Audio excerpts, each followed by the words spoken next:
Unit 1, exercises 5 and 6. This is a revision exercise. Let's see if you can remember how to say the following. Good morning. Dzień dobry. Dzień dobry. Goodbye.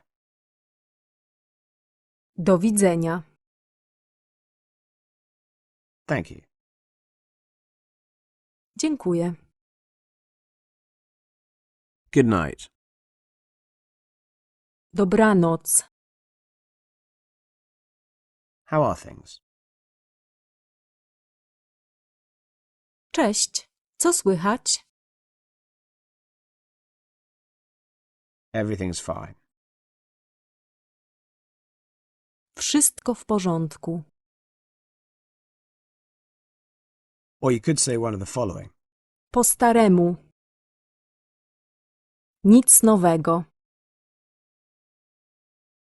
Now say here, there, near, far. Tu, tam. Blisko, daleko. My name is... Nazywam się... What's this? Co to jest? Continuing the revision, what do you say if you want to decline what someone is offering you? Dziękuję. Dziękuję. If you didn't quite hear what someone said, Słucham. Słucham. if you bump into someone in the street, Przepraszam. Przepraszam bardzo.